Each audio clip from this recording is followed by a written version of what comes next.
महाराष्ट्र सरकार ने हाल ही में मराठा आरक्षण को मंजूरी दे दी है, जिसके बाद भी मनोज जरांगे पाटिल ने इस आंदोलन को आगे बढ़ाने की बात की थी। मनोज जरांगे का कहना था कि सरकार ने गलत तरीके से आरक्षण दिया है, जिस वजह से वे भूख हड़ताल जारी रखेंगे। इससे पहले जब वे 25 जनवरी को आंदोलन के लिए मुंबई पहुंचे थे तो उनके साथ हजारों की भीड़ थी।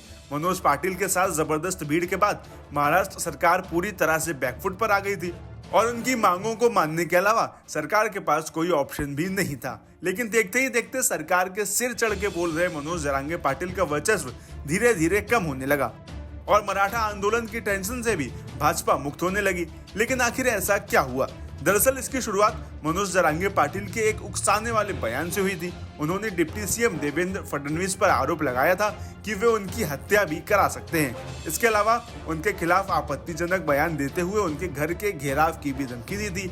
इस बयान पर देवेंद्र फडणवीस सख्त हो गए थे और बीड़ में हुई हिंसा की एसआईटी जांच का आदेश दे दिया था। इसके साथ ही सरकार के सूत्र बताते हैं कि देवेंद्र फडणवीस और कुछ अन्य भाजपा नेताओं ने एकनाथ शिंदे से इस मसले पर बात की थी। उन्होंने कहा कि आप मनोज पाटिल को बढ़ावा दे रहे हैं और ऐसा ही रहा तो हम संबंध भी खराब कर सकते हैं।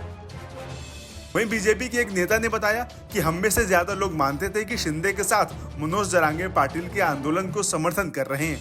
पुलिस को भी इस बारे में कुछ जानकारी मिली थी। इसके बाद हमने एकनाथ शिंदे से कहा कि आप ऐसा नहीं कर सकते कि आंदोलन की आड़ में अपनी छवि मजबूत करें और हमारी पार्टी के लिए ही मुश्किल खड़ी कर दें। भाजपा नेता ने कहा कि हमारी लीडरशिप ने भी शिंदे से कहा कि वे पाटिल के मसले में सार्वजनिक बयान दें।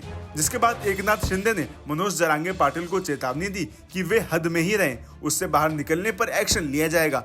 इसके बाद जब मनोज जरांगे पाटिल के खिलाफ जांच का आदेश हुआ तो गठबंधन के वे लोग पीछे हट गए जो मनोज जरांगे पाटिल को सपोर्ट कर रहे थे।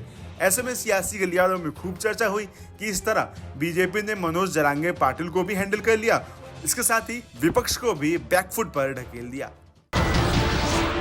नमस्कार, मैं हूं मानक गुप्ता। अगर आपको हमारा ये वीडियो पसंद आया हो तो इसे लाइक और शेयर जरूर करें और हाँ, हमें सब्सक्राइब और फॉलो करना ना भूलें ताकि आप देश और दुनिया की कोई खबर मिस ना करें। तो जुड़े रहिए हमारे साथ और देखते रहिए न्यूज़ 24।